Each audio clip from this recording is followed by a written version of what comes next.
I think you and I actually agree on probably the most contentious point, but I noticed that the folks don't necessarily agree with you on the most contentious point, Ari. And you have DJ Lagway, Florida Gator, as your number one quarterback, your QB1 on your way to early All American team, and the folks were wondering about Lanorris Sellers from South Carolina. Like, where'd that come from?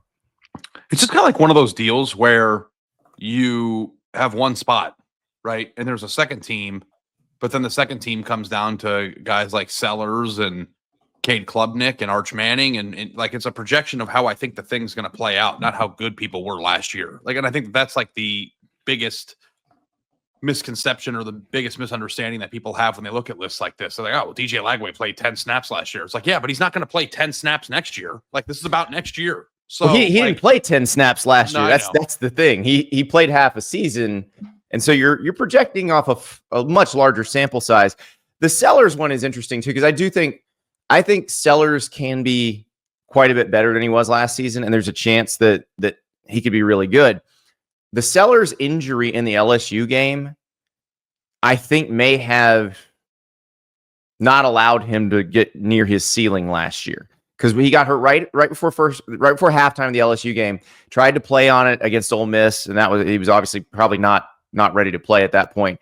And those ankle sprains can kind of linger. Now, look, DJ Lagway also played on one hamstring against LSU, so you've got that. But I do think I don't think this is a cut and dried easy decision between those two, though. I think those two are the two you need to decide between.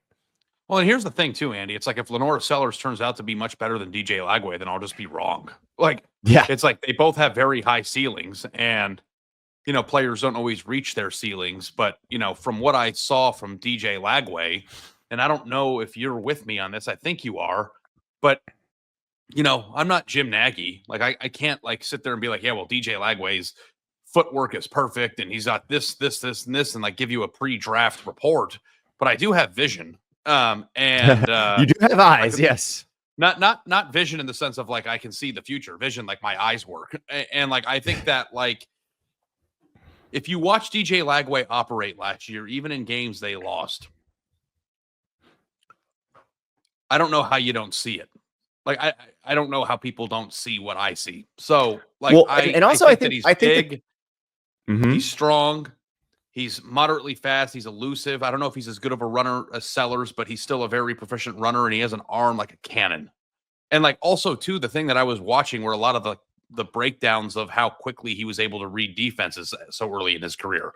And I think that there's so much about like how much your physical traits are going to continue to develop after your freshman year, and there's certainly a lot to that. But then I also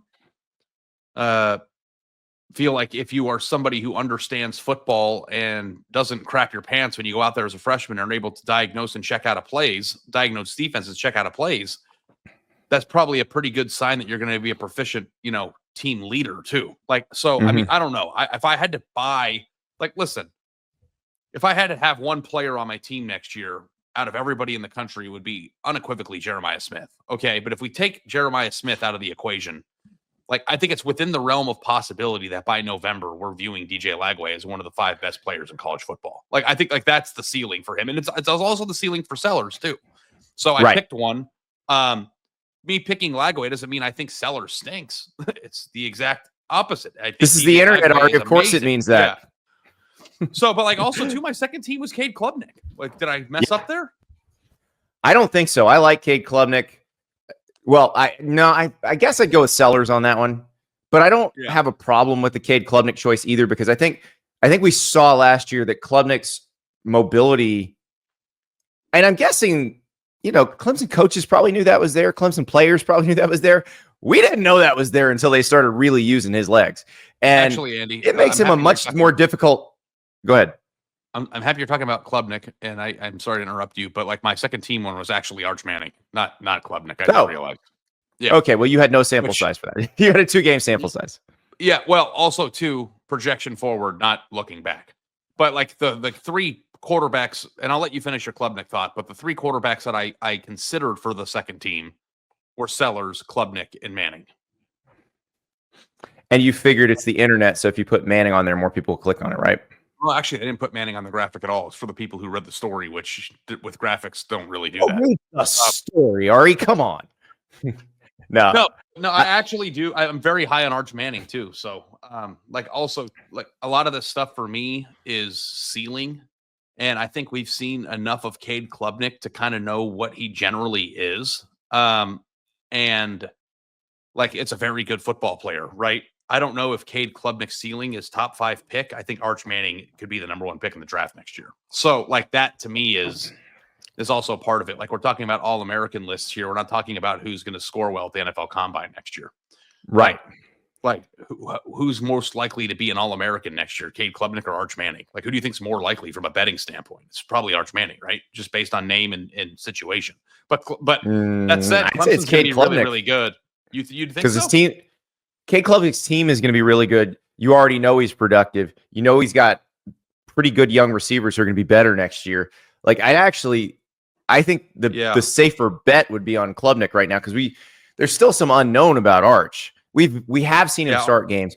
We do know Texas has talent around him, but Arch is Klubnik's actually in a more Heisman. So, well, yes, because people betting on the Heisman Trophy in February are I know who Arch Manning is. I know who his uncles are.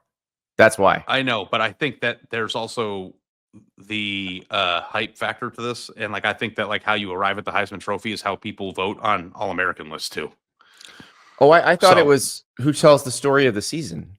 No.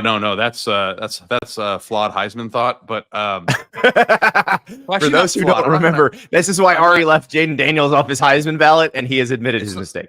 It's not flawed. I'm still going to use it. Just was too much of the equation. I think I needed to bring down the equation. The award for the best player should probably the criteria should just be who's the best player. That's so. Here's the thing, though. Let's go back to this Arch Klubnik discussion because I think it's interesting. Okay. Yeah. I think the floor for Klubnik is higher, right? Because we know what he is. Agreed. We've seen it.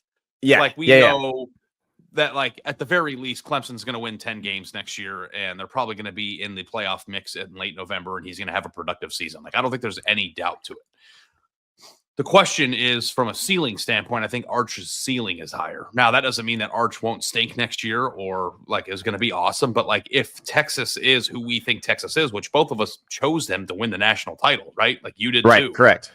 If you think that, then I don't know how you could think that Cade Klubnik would be a more likely person on February 28th to be an All-American. If you think that Texas is going to win the national title next year, you can't not have Arch Manning on this list. But the thing about it is, I also think Clemson is going to be really good. I think Clemson's going to win the ACC. I think Clemson's going to be a top 4 seed in the playoff. And I think Clemson could probably go deep in the playoff. So I'm not looking at Texas and Clemson as that different.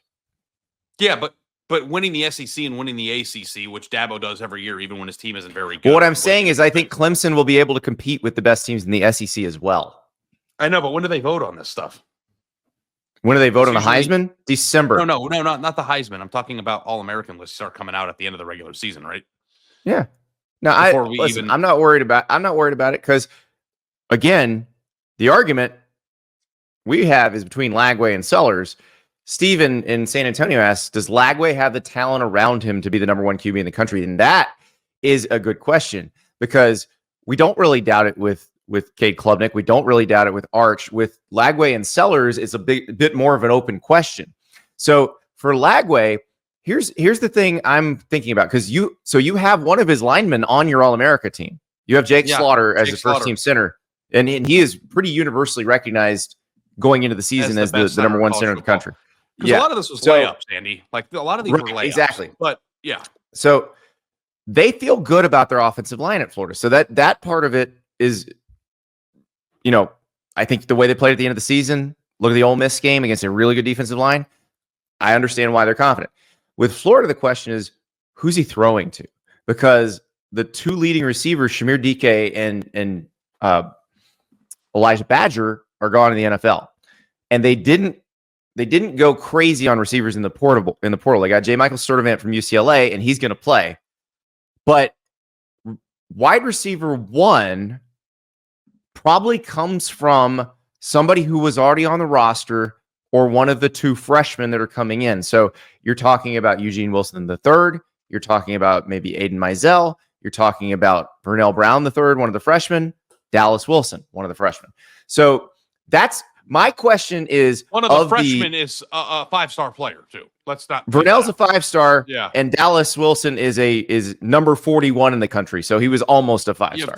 You have two players who are among the best high school players overall in the country who are coming in at receiver, which is a huge that's not a footnote. That's the headline, I think. Yeah. So the question you're asking, and this is why I'm feeling pretty confident about DJ Lagway being good, is can you replicate the production of Shamir DK and Elijah Badger, or get more production than what those two did out of that group of 4 people I just mentioned? And the answer, of course, is probably yes. And Andy, too, if Lagway is one of the best players in the country, he's going to make his team look better. It's not going to be the other way around. Like Lagway is a truck. The defense played better when he was and he doesn't play defense, but the defense for Florida played better when Lagway was playing for the offense. Yeah, and that's just true. I don't know.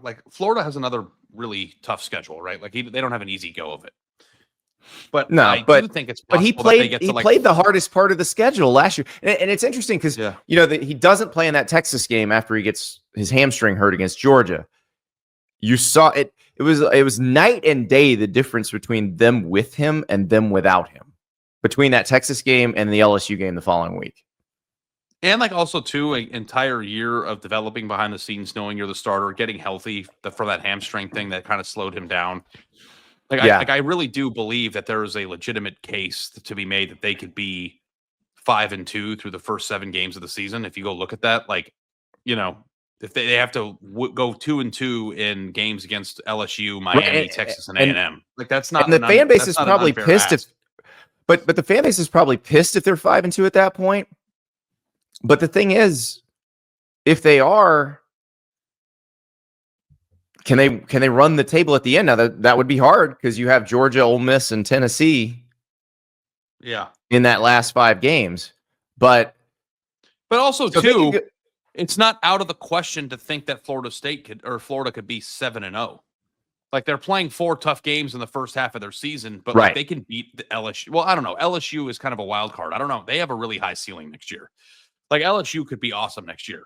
But I'm looking at what we understood about the teams that are on that schedule from last year, and I don't think that a much improved Florida team. Okay, 7-0 is insane. They're probably going to lose to Texas, especially 7-0 would be Texas, really hard with Miami. Yeah, but LSU, Miami, Texas, and Texas A&M. I think Miami's not going to be as good as they were last year. I'm not anticipating. A&M is a winnable game. Oh wait, you said LSU, 6-1.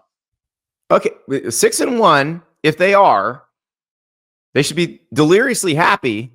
And then, if you can go 4-1 over the last stretch, you're a playoff team. Everybody's thrilled. Everybody's thrilled. But the wild card there, obviously, is how good's A&M and LSU. Because A&M, right? I feel like going into every year, A&M's the ceiling is through the roof, and then they turn out to just be solid. I don't know what A&M's going to be. I really like Mike Elko, and I believe in his vision and his direction. But also too, who's the most interesting team in the entire country going into next year? I mean, I think you can make the case that LSU probably falls on that list. So, a lot of it's going to be about how much Florida improved, but a lot of it too is going to be how much the other teams on their schedule improved, because everybody in the SEC was kind of gettable last year. Well, let's look at South Carolina's schedule, because you talk about Florida having hard schedule. South Carolina's schedule is also very hard. Mm-hmm. So they've got their own issues to deal with, and it starts off manageable. They've got the opener against Virginia Tech, which a lot of years would look pretty daunting. It doesn't look as daunting this year.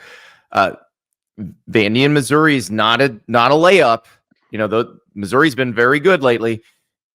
But then you get the LSU, Oklahoma, Alabama, Ole Miss, Texas A&M run. That's a harder schedule than Florida's. It's a harder stretch of a schedule than anything Florida has this year. And that's rough. Yeah. Missouri, Kentucky, LSU, Oklahoma, Bama, Ole Miss, A&M, then Coastal Carolina, and then Clemson. Yeah. That is a tough stretch. So for South Carolina, Lanorris Sellers is going to be challenged. Obviously, we think Dylan Stewart's going to help that defense stay very good. But remember, they're losing Kyle Kennard, Nick Emenwari off that defense. So the offense is going to have to pick up some of the slack. As far as the receivers go, I thought Mazeo Bennett was good last year as a freshman before he got hurt. Would like to see a full season worth of him. Can Nick Harbor be the Nick Harbor from the video game? Like, if Nick Harbor becomes the Nick Harbor from the video game, we're not even having this discussion. Like, either Nick Harbor or Lanorris Sellers is winning the Heisman, and South Carolina is a playoff team. Man, if Nick Harbor turns into who he is in the video game, he could be the president of the United States by the next term. Like, he's unstoppable. It's so funny because it's like the vision of Nick Harbor as a player is so different for people who play the video game and people who don't play the video game. So for those who do not play the video game, Nick Harbor is a combination of, it's like if Bo Jackson from Tecmo Bowl got the Contra code. Like, yeah. And I realize if you don't play the video game, you probably don't know what that means, but he's unstoppable if he can catch the ball. The video game thought he was Tyreek Hill and Rob Gronkowski. It was incredible. Yeah. So Megatron is what Goat Dog says. And that's right. Calvin Johnson, because that's what Calvin Johnson was. So yeah, that's the tricky part there is, can that happen? Can some of these guys step forward and be that guy? Because if they can, then Lanorris Sellers is going to have a big season, because he can't do it by himself. Now, here's the thing. As good of a runner as Lanorris Sellers is, he can do a lot of it by himself. Yeah. And did at times last year.